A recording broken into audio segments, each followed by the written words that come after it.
मित्रांनो नमस्कार. या मालिकेच्या आजच्या भागामध्ये आपण बघणार आहोत शेवटी मीरा आणि अंबिकाने ते सत्य शोधून काढलं. कारण की जो मंजिरीने त्याचा तो केस मीराला मारण्यासाठी जो घेऊन गेली होती जादू करण्यासाठी, शेवटी तोच केस अंबिका आणि मीरा मात्र तो केस एकदम जादूचा बनलेला असतो.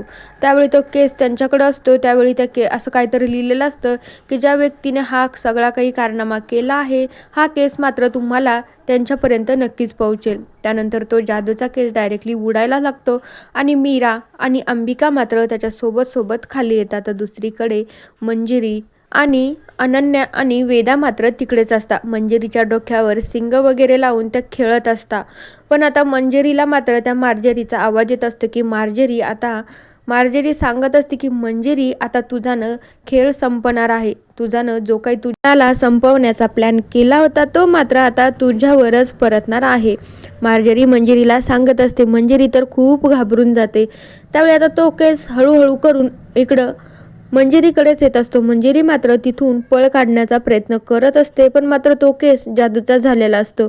देवी आईची शक्ती त्याच्यामध्ये गेलेली असते. त्यामुळे तो केस मात्र मंजिरी कुठेही जाऊ तिच्यापर्यंत तो केस नक्कीच पोहोचणार असतो. त्यावेळी मीरा आणि अंबिकाला पण आश्चर्य वाटतं की हा केस फक्त आईसाहेबांकडेच चाललाय. मला तर काहीच कळत नाही नेमकं हे काय घडतंय. आता त्यावेळी वेदा आणि अनन्या तर मस्तपैकी खेळत असतात. पण मंजिरी तर खूपच घाबरून जाते आणि मीरा आणि अंबिका मात्र विचारात पडतात. जेव्हा मंजिरी मात्र ते केस येत असतो तर त्याला हात लावण्याचा प्रयत्न करते. त्यावेळी तो केस डायरेक्टली मंजिरीला जाऊन लागतो. त्यावेळी मंजिरीचा खरा चेहरा सगळ्यांसमोर येत असतो. मंजिरीचं रूप मात्र तिचं जे भूताचं रूप असतं, चटकिनीचं रूप असतं त्याच्यामध्ये ती बदलायला सुरुवात करते. तिचे हात वगैरे वेगळेच झालेले असते. आता त्यावेळी लगेचच मीरा आणि अंबिका तर खूप घाबरून जातात. त्यांना काही कळत नसतं. तिकडं मार्जरीनं जे काही मंजिरीकडे सोपवलेलं असतं ते तर काही साध्य झालं नाही. पण मंजिरीचा खरा चेहरा मात्र सगळ्यांसमोर आला.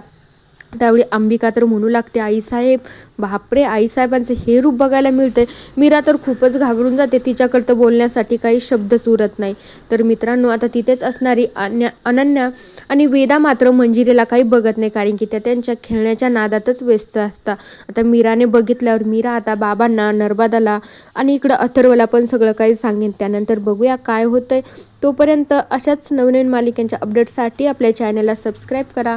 आता येणाऱ्या भागांमध्ये ह्या मालिकेमध्येच काय होऊ शकतं, कारण की आता मंजिरीचं खरं सत्य तर अंबिका आणि मीरा समोर आलेलं असतं. आता मीरा घरच्यांना सगळ्यांना सांगेन. मग मंजिरीला तिचं खरं सत्य स्वतःच्या तोंडून कबूल करावंच लागेल. तर बघूया. तोपर्यंत बाय.